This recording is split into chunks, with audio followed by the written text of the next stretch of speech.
नमस्कार, डाफे टिभीमा स्वागत छ। म मुना चन्द।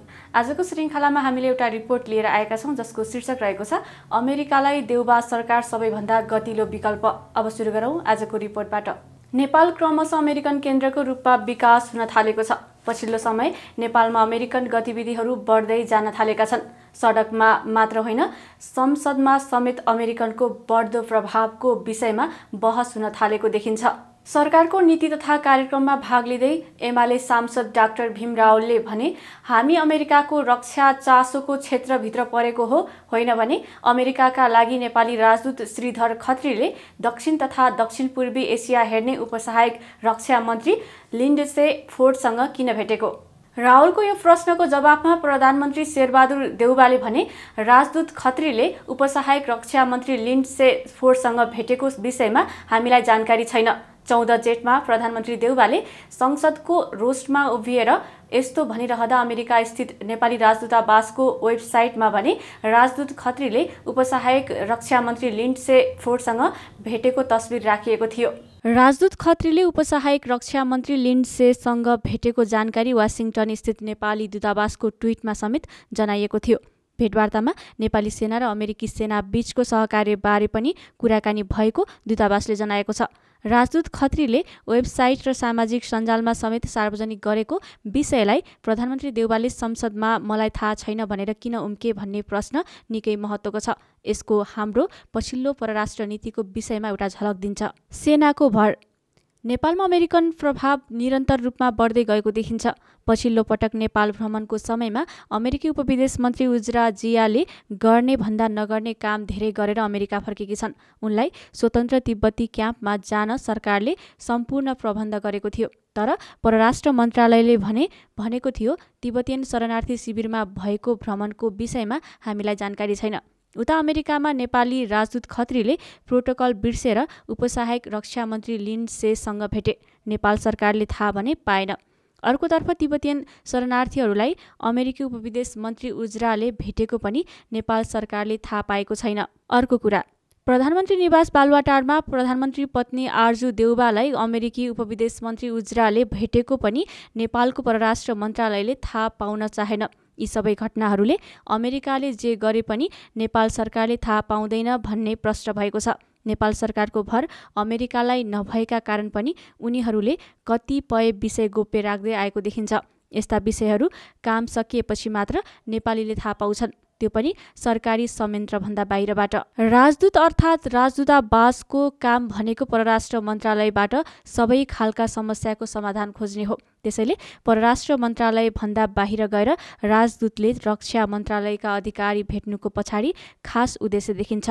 सामान्य अवस्थामा रक्षासँग सम्बन्धित विषय भए पनि परराष्ट्रको बाटो प्रयोग गरिन्छ। नेपाल जस्तो देशको राजदूतले परराष्ट्रको बाटो प्रयोग नगरिकन उपसहायक रक्षा मन्त्री लिन्डसेसँग भेट गरे। यो भेटले मात्रै अमेरिकालाई नेपाली भूगोल कति महत्त्व राख्छ भन्ने प्रश्न हुन्छ। पेन्टागनको भ्रमण गर्नुभन्दा पहिला तत्कालीन परराष्ट्र मन्त्री प्रदीप गेवालीले भनेका थिए, नेपाल अब अमेरिकाको आँखामा पर्न थाल्यो।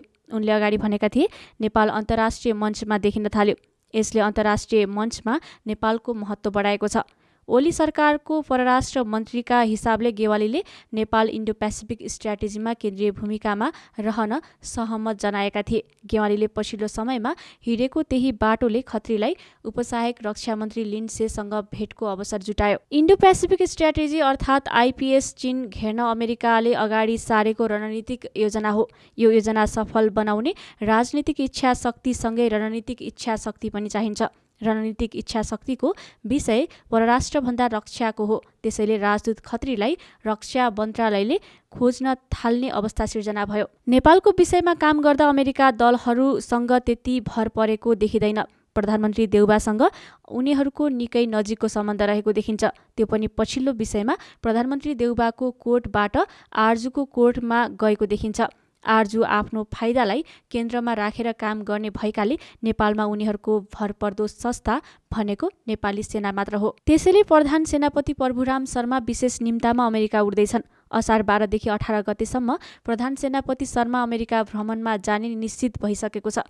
उनको भ्रमणको समयमा अमेरिकन सरकारले उनलाई अमेरिकी रक्षा मन्त्रालय पेन्टागनमा स्वागत गर्नेछ। दक्षिण तथा दक्षिण पूर्वी एसिया हेर्ने उपसहायक रक्षा मन्त्री एमी सिराइटले असार 13 गते प्रधान सेनापति शर्मालाई स्वागत गर्ने कार्यक्रम छ। पेन्टागनकी वरिष्ठ अधिकारी सिराइटसँग प्रधान सेनापतिको महत्त्वपूर्ण छलफल हुनेछ। सिराइटले अफगानिस्तान र पाकिस्तान बाहेक दक्षिण एसियाका भारतसहित सबै मुलुकसँगको द्विपक्षीय सुरक्षा सम्बन्ध हेर्ने गर्छिन्। दक्षिण तथा दक्षिण पूर्वी एसियाका लागि अमेरिकाको रक्षा नीति तय गर्ने महत्त्वपूर्ण जिम्मेवारी सिराइटको काँधमा छ। प्रधान सेनापति शर्माले अमेरिकी जोइन्ट चिफ्स अफ स्टाफ र चिफ्स अफ स्टाफसँग भिन्दै भेटवार्ता गर्नेछन्। उनी अमेरिकाको नेसनल डिफेन्स युनिभर्सिटी र भर्जिनिया स्थित अमेरिकी जल सेनाको स्टेसन पनि जानेछन्। प्रधान सेनापति शर्मालाई अमेरिकामा विशेष सम्मान दिने तयारी अमेरिकी सेनाको छ। शर्मा अमेरिकी सेनाका केही तालिम केन्द्र र सांस्कृतिक सम्पदाको अवलोकन भ्रमणमा पनि पुग्नेछन्। भ्रमण टोलीमा प्रधान सेनापति शर्मा, उनकी श्रीमती र अन्य 4 सैनिक अधिकारी रहने जनाइएको छ। प्रधान सेनापति शर्माको यो भ्रमणपछि अमेरिकाले यो क्षेत्रको अमेरिकन रक्षा नीति सार्वजनिक गर्नेछ। अहिले कुन देशको सेनाले कसरी साथ दिन्छ भन्ने विषयमा प्रश्न नभएकाले रक्षा नीतिले पूर्णता भने पाउन सकेको छैन। आइपीएसमा नेपाली सेनाले कस्तो भूमिका खेल्न सक्छ भन्ने विषयमा अझै प्रश्न हुन प्रधान सेनापति शर्मालाई विशिष्ट अतिथिको रूपमा पेन्टागनले झिकाएको हो। यसका साथै नेपालमा स्वतन्त्र तिब्बतीयनहरूको विषयमा पनि प्रधान सेनापति शर्माको धारणा अमेरिकाले बुझ्ने प्रयास गर्नेछ।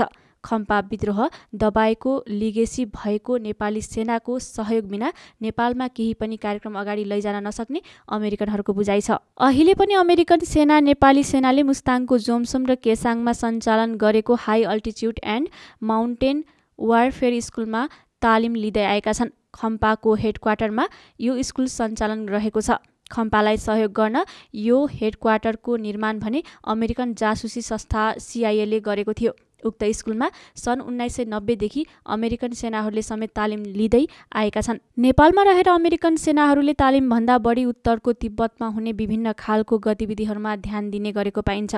जे होस्, यो तालिमले नेपाली सेना र अमेरिकन सेनाको बीचमा सुमधुर सम्बन्ध बनाउने काम गर्दै आएको देखिन्छ। अहिले अमेरिका यही जगमा टेकेर नेपाली सेनासँग बलियो हात मिलाउन प्रयासरत छ। प्रधान सेनापति शर्माको भ्रमणले अमेरिकाको रक्षा रणनीतिले अन्तिम रूप पाउने भएकाले पनि यो भ्रमणलाई अमेरिकाले विशेष रूपमा हेर्न थालेको देखिन्छ। अमेरिकी सेनाले सञ्चालन गर्ने स्टेट पार्टनरसिप प्रोग्राम SPP अन्तर्गत नेपाली सेनासँग दीर्घकालीन रूपमा सहकार्य गर्ने समझदारी पत्रमा हस्ताक्षरका लागि दबाब दिँदै आएको छ। अमेरिकाले यो सम्झौता हस्ताक्षरको प्रस्ताव गरेको 5 वर्ष भयो। अहिलेको भ्रमणमा यो सम्झौतामा हस्ताक्षरको सम्भावना समेत उत्तिकै छ। तत्कालीन प्रधान सेनापति राजेन्द्र छेत्री उक्त समझदारी पत्रमा हस्ताक्षरका लागि सकारात्मक थिए। उक्त समझदारी पत्र अनुसार नेपाली सेना र अमेरिकी सेनाको युटा नेसनल गार्ड बीच नियमित भ्रमण आदान प्रदान र सैन्य अभ्यास हुनेछ। त्यसैले विपदसँग लड्ने लगायत विषयमा पनि दुई सेना बीच सहकार्य हुनेछ। अमेरिकी सेनाद्वारा प्रस्तावित उक्त समझदारी पत्र रक्षा मन्त्रालय र सैनिक मुख्यालयमा थन्किएको छ। 1.5 महिना अघि नेपाल आएका अमेरिका सेनाको युटा नेसनल गार्डका एड्जुटेन्ट जनरल माइकल जे टरीले स्टेट पार्टनरसिप कार्यक्रममा नेपाली सेनाको सहभागिताबारे सैनिक नेतृत्वसँग छलफल गरेका थिए। रक्षा मन्त्रीको रूपमा डाक्टर वीरेन्द्र रिजालले स्टेट पार्टनरसिपमा नेपाली सेनाको सहभागिताबारे अमेरिकासँग छलफल गरेका थिए। छलफलमा नेपालका तर्फबाट सकारात्मक जवाब दिइएको थियो। स्टेट पार्टनरसिप प्रोग्राम अघि बढाउने मुख्य एजेन्डा लिएर गत जनवरीमा 2 साता अमेरिकाको औपचारिक भ्रमणमा जाने तय समेत भइसकेको अवस्थामा डाक्टर रिजालले राजीनामा दिएका थिए, जसले गर्दा यो सम्झौता अगाडि बढ्न सकेको छैन। अमेरिकाको टेको। हालैको स्थानीय निर्वाचनमा काठमाडौँमा मेयरका रूपमा जितेका स्वतन्त्र उम्मेद्वार बालेन्द्र शाहले 16 जेठमा शपथ लिए। भिरकुटी मण्डपमा शपथ लिएपछि उनी सिधै कार्यालय भने गएनन्। बीचमा रहेको नेपाली सेनाको प्रधान कार्यालय छिरे। त्यहाँ प्रधान सेनापति शर्मा मेयर बालेन्द्रलाई कुरेर बसेका थिए। मेयरको शपथ लिएपछि बालेन्द्रको पहिलो प्राथमिकतामा किन प्रधान सेनापति शर्मा परे भन्ने अर्को महत्त्वपूर्ण विषय हो।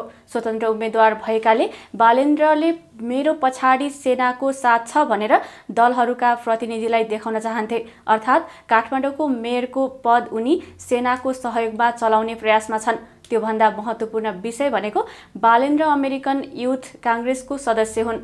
अमेरिकन दूतावाससँग मिलेर उनले अमेरिकाको पक्षमा युवा जनमत बनाउने काम गर्दै आएका थिए, जसले गर्दा उनको सम्बन्ध नेपाली काङ्ग्रेसका महामन्त्री गगन थापासँग समेत राम्रो रहेको छ। थापा पनि युथ कङ्ग्रेससँग नजिक रहेर आफ्ना गतिविधि गर्दै आएका छन्। त्यसैले अमेरिकाको नजिक रहेकाहरू एक ठाउँमा रहेर काम गर्नुपर्छ भन्ने सोचका साथ बालेन्द्रले प्रधान सेनापति शर्मा भेटेको देखिन्छ। अर्कोतर्फ प्रधान सेनापति शर्माको अमेरिका भ्रमणपछि असारको अन्तिम साता प्रधानमन्त्री देउबा पनि अमेरिका जाँदैछन्। अमेरिका भ्रमणको समयमा प्रधानमन्त्री देउबाले सोफा सम्झौतामा हस्ताक्षर गर्ने कार्यक्रम रहेको छ। सोफा सैन्य सम्झौता हो। यो सम्झौताले अमेरिकन सेनालाई नेपाल प्रवेशमा सहज बनाउँछ, तर यसलाई देखाउन बहुराष्ट्रिय लगानी सम्झौताका रूपमा पनि लिने गरिन्छ। प्रधानमन्त्री देउबाले गर्ने भनेको सम्झौता बहुराष्ट्रिय लगानी सम्झौता हो। यसले नेपालमा अमेरिकन लगानीको बाटो खोल्छ भन्ने तर्क अगाडि सार्ने सम्भावना उत्तिकै छ। तत्कालीन प्रधानमन्त्री बाबुराम भट्टराईले अमेरिकासँग यस्तै खालको सम्झौताको असफल प्रयास गरेका थिए। सोफा र एसपीपी सम्झौताका विषयमा प्रधान सेनापति शर्माको भ्रमणमा अन्तिम रूप दिइनेछ। प्रधान सेनापति शर्माले यी विषय टुङ्गाउन नसकेको अवस्थामा प्रधानमन्त्री देउबाको भ्रमणभन्दा पहिला मन्त्री स्तरीय भ्रमण हुनेछ। प्रधान सेनापति शर्माले ल्याउने प्रगति विवरणका आधारमा मात्र प्रधानमन्त्री देउबाको भ्रमणको कार्यक्रम तय हुने देखिन्छ। भ्रमणको समयमा सोफा र एसपीपी सम्झौता गर्न पर्ने दबावमा अमेरिकन अधिकारीहरू रहेका छन्।